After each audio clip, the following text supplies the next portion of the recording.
Hi, and welcome to Integrative Wisdom's today's office view.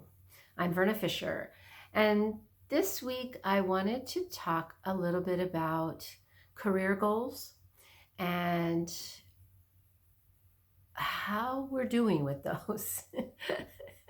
How we're doing, especially in the world that we live in today, but also even prior to the things that have been happening. I think this is somewhat of a mystery and a challenge. So I thought I would just talk about it for a few minutes today. So I guess I wanted to start a little bit with my own journey. I got married right out of high school and started raising a family. And then I started to work for the post office. And I worked to the end here. I worked there for 22 years.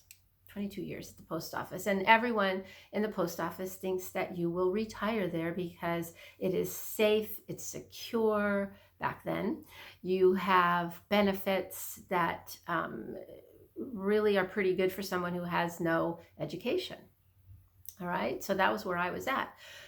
But I will tell you that from the time I was young, I thought I would go to college, and I prepared. So all through high school, took all the courses and everything. But it turned out that I was too shy. I was too shy. I was too afraid to go to school. And it wasn't until many years later, after a lot of changes that happened in my life, that I ended up finally starting college, junior college. And the thing is, I was then in my mid to late 30s, and there wasn't a whole lot of encouragement from, let's say, my coworkers. First of all, because they said I would never leave my work, and second, it's kind of like, well, you're old. You're old. Why are you going to go to school? So there was a lot of resistance, and yet there was this push inside of me. And so that would be the first thing that I would want to bring up in this telling of the story is there is external motivation, right? And then internal, intrinsic motivation. Do it for yourself because it makes sense on some level within you, not because the external world says so. And so, the idea of a really good job that you can get, really good salary and really good benefits and all of those things, although in today's world, maybe those are also being pulled away and are not as much a draw as they were for me a few decades ago. Yeah. So that's the first thing that I had to get over was age. I'm too old. And thankfully, there were a lot of resources out there that encouraged older students to jump on the bandwagon and continue to fulfill their potential. And one of the best lines, of course, was, okay, so let's say it takes you 10 years to get a degree. Well, it's supposed to get it in 4, and you get it in 10. And you're going to be X amount of years old. Well, if you don't go to school, aren't you still going to be that old after that many years go by?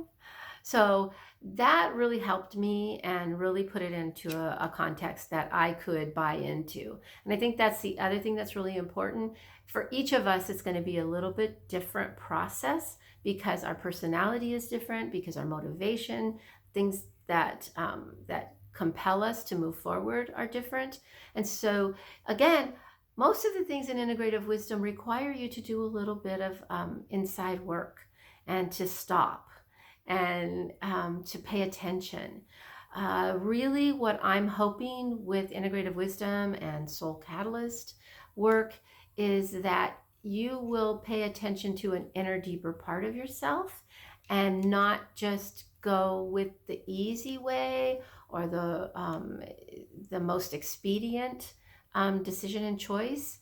And so in today's office view, it's taking a moment to look around. Is this the office, the place that you feel that you were called to, that you feel that you were drawn to in this life? Or have you been getting those nudges, those prompts, the uncomfortableness that you're not in the right place? But it's been a lot easier for you to just stay put, whether that's because there's so much going on. And this is not to deny that. This is not to deny that there are things going on, that it's not necessarily all, what is it? Wine and roses, or a bowl of cherries, or whatever. It can require a lot of us. It can require a lot. It can require us to really dig deep inside to make these things happen. It requires the drudgery sometimes of one foot in front of the other, and not necessarily taking a break for a little while, not just relaxing on the beach for a little while, not keeping the house as clean as we might have wanted to keep it clean back when we had these standards for ourselves. We can't do everything, no matter what some of the motivational speakers will say. No, we all have limits. We all have limits. We all have, we all have the same amount of time. But I remember when I was working, had a family, and going to college. Finally, I'd started that, right? I didn't have any extra time. I didn't. I was exhausted, but I was happy. And I felt like I was on that right path. So I let washing my car go. I let pretty much dusting go. I still vacuumed because that one I just, that one was important. I still made my bed. So what does all of my story have to do with you today and today's office view is that I'm just wondering if you are, as you get up and go to work today and go into your office space today, or if you're at home and you don't have work that you're going to, that you haven't started a career, are you getting prompts? Are you getting prompts? Are you feeling a nudge?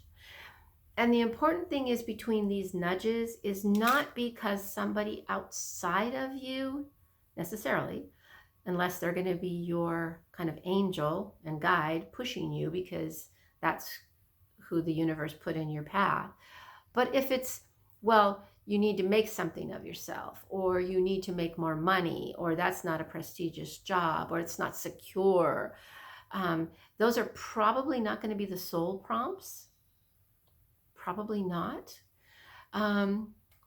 However, one of the other things that is true, that at least has been for me in this journey that I've taken, is that there will be a bit of a bottom line of what you will need to have in your life while you achieve this goal or this vision that you're being given for work that is your work to do in the world.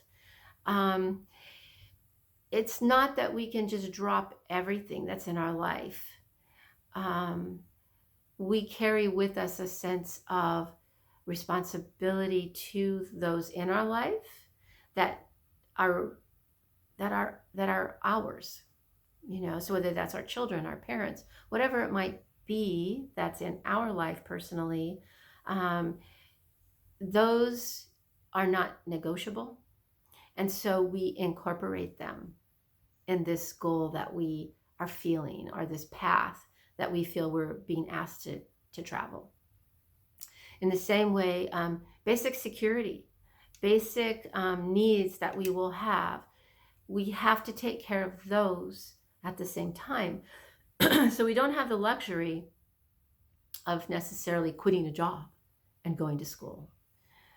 I worked while I was going to school. I took care of my children while I was going to school. I had help, though. I had a team, and thank goodness they were cheering me on.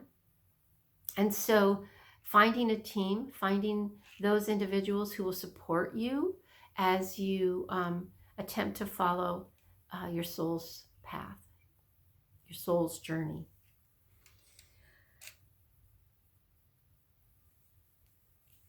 one of the things that happens with that is that people will decide that it's not going to work. It's too hard.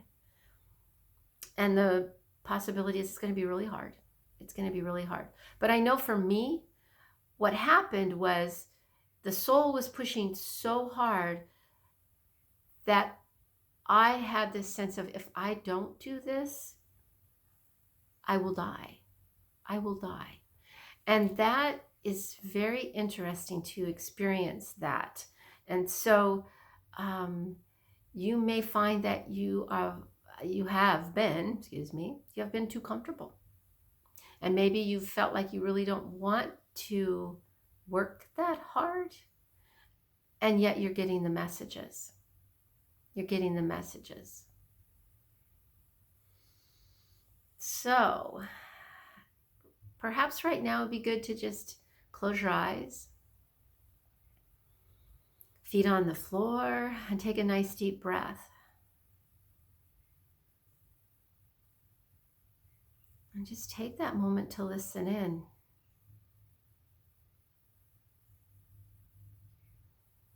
Are you listening?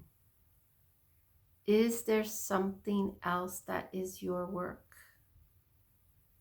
Something else that you're being called to follow? And if so, what are you going to do about it? What are you going to do about it? One small step at a time.